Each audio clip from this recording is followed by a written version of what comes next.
Hello friends, welcome to my channel. So I hope you all have completed the study of CS1 as you are having the paper of CS1 first. Okay. Um, Please complete the programming part as per the lecture of CS1. Okay. Now we are moving to the CS2. I have given you the questions of chapter number 1. Let's start with the next one. That is chapter number 2, instruction set of 8085 microprocessor. Okay, so let's start with this chapter. इसमें पता है कि आपको programming बहुत ज्यादा है, मतलब आपका जो क्वेश्चन नंबर 5 है, this is based on this chapter only. So we'll first see that 1 mark MCQ is there in your paper.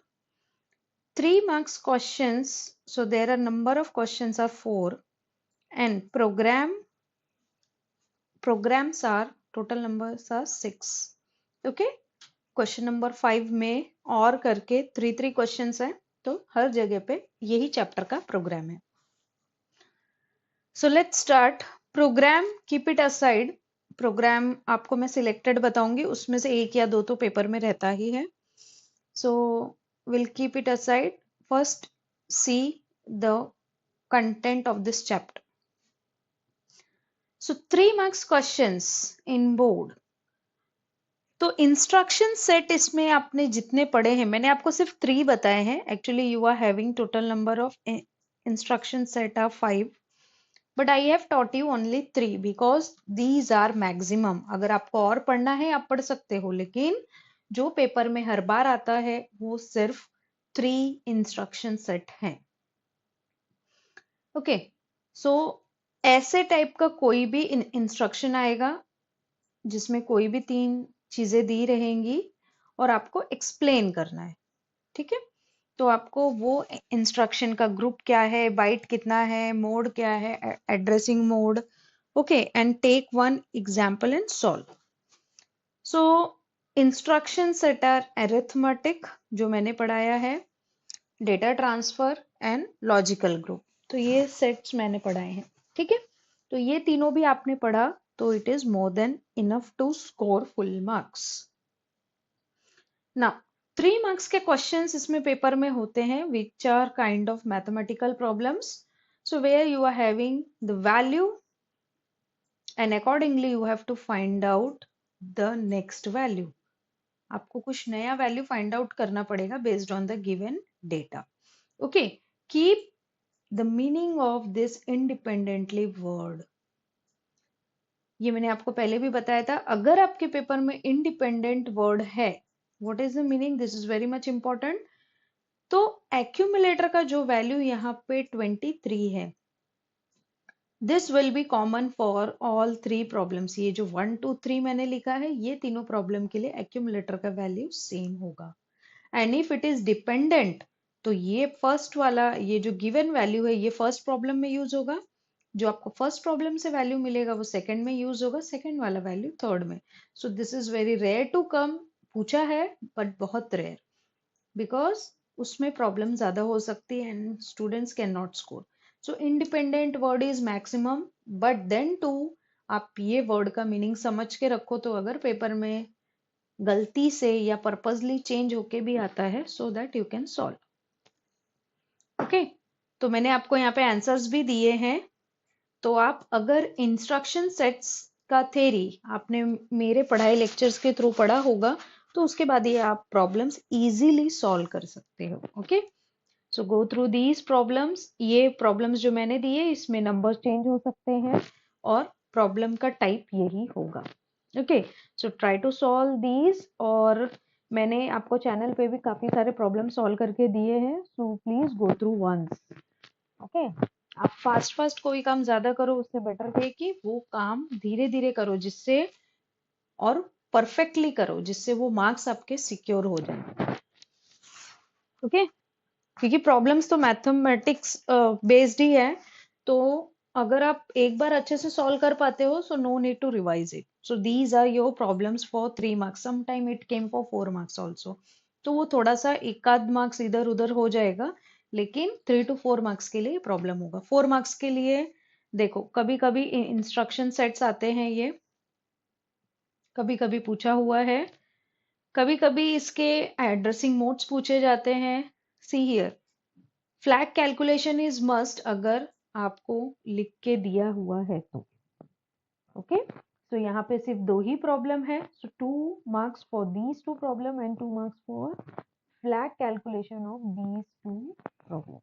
Okay, differentiate between dad and add, it came number of times, okay, not repeatedly but then too मैंने यहाँ पे ये आपको दे दिया है 4 points of 4 marks, so this is very easy to score, so here I have given you, okay, and easy to remember also, so please learn it once और आप समझ के पढ़ो, don't by heart it.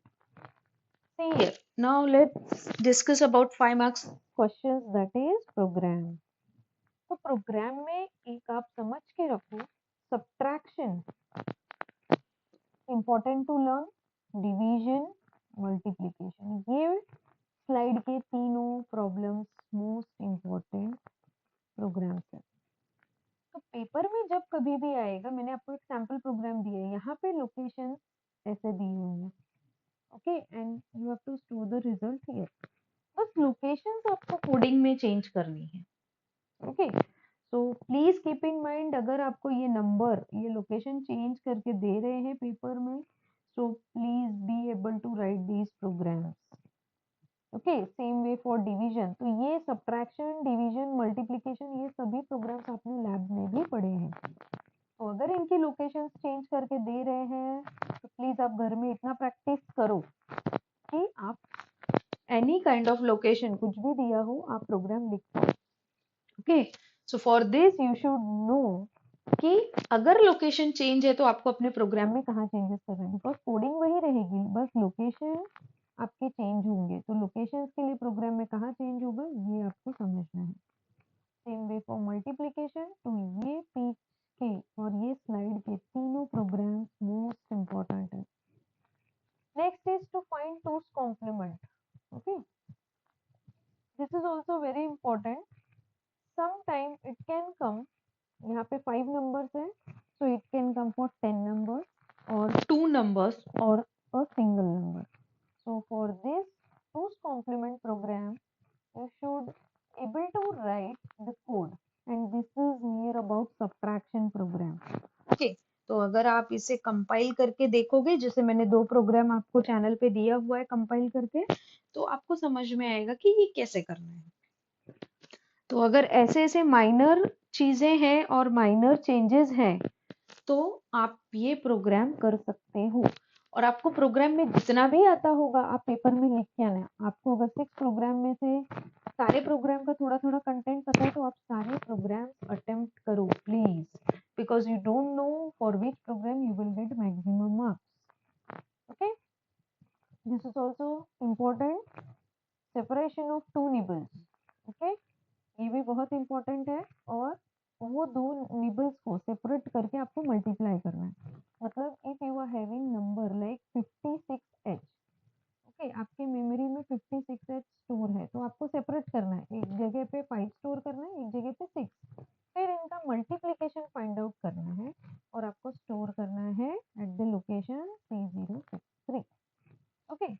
so this is also given, और given means it is in solution, okay. मैंने सिर्फ अभी तक एडिशन और सब्ट्रैक्शन ही दिया है। नाउ एक्सचेंज ऑफ ब्लॉक्स, ये आप वर्ड ध्यान में रखो, exchange content of these blocks, जिसमें यहाँ पर 10 नंबर्स है, आपके प्रैक्टिकल में शायद 11 नंबर्स का होगा, और बोर्ड में कई बार आपको 5 नंबर्स के लिए भी पूछा है, 10 numbers के लिए भी पूछा है, so you should know that you have to change the block length, that's it, okay। आपको ये पता होना चाहिए। तो ये तीनों प्रोग्राम भी इम्पोर्टेंट है, तो ये दोनों स्लाइड के 6 प्रोग्राम्स बहुत इम्पोर्टेंट है, okay. so for every program you should know the changes, that where you have to do these changes. Largest and smallest is also there, but frequency asked for this program it is very less. Okay पूछा तो गया है लेकिन actually ये programmes काफी बड़े हैं तो इसका फ्रीक्वेंसी इतना नहीं है. नाउ ये एक प्रोग्राम अच्छा है, सिंपल है, to add all the BCD numbers. Okay and this is also okay okay type. मतलब पूछा है पेपर में, प्रोग्राम तो बहुत छोटा है लेकिन you should know the compilation part, that how to run it or how to write it. Okay, this is also asked, not multiple time but it is asked. Okay, now मैं जिस programme को mark कर रही हूँ please do it very carefully. This reverse order, this is very much important. So important content को आप पहले solve करो. occurrence of data also came, but जो स्टार है मीन्स उसको सबसे पहले करना है. Okay so these are the even odd number counting is also there, which is given in your practical also. So if you have already prepared the practical program then go for it. Okay, तो जितने practical के programs आपने prepare किए हैं go for it and just be able to change the location. कि अगर आपको आपके प्रोग्राम में लोकेशंस चेंज करके दे रहे हैं तो आपको कहाँ पे चेंजेस करना है ये पता होना चाहिए. ठीक है, so these are the next 3. यहाँ पे भी ये कौन सा प्रोग्राम है, multiplication but by given BCD data. Here not base 16, it is BCD data stored in C050 C051 and result 2 byte result you have to store in C060 and C061. Okay, so these are the program which are very simple and easy to write. Okay, और जो programmes आपके lab में आप सभी के colleges में लिए गए होंगे और आपको उस प्रोग्राम का, क्योंकि बोर्ड प्रैक्टिकल के लिए हम सारे वो प्रोग्राम्स पढ़ते हैं, उन प्रोग्राम का प्रैक्टिस है. So go for it and just try to change the locations. Okay, तो आप बोर्ड के पेपर्स देखोगे तो उसमें लोकेशंस चेंज होगी, अकॉर्डिंगली प्लीज प्रैक्टिस इट, तो आपको मार्क्स मिल जाएगा. और 5 मार्क्स का बोर्ड प्रोग्राम लिखने के टाइम कमेंट के पहले जस्ट आपको सेमीकोलन लगाना है. ओके, सो मैं ये आपको बाद में भी बताने वाली हूँ, so no need to worry. So these are the programs. Okay, odd data find out करना, even data, smallest, largest. Okay, to add 2 BCD number, this is important, this is important.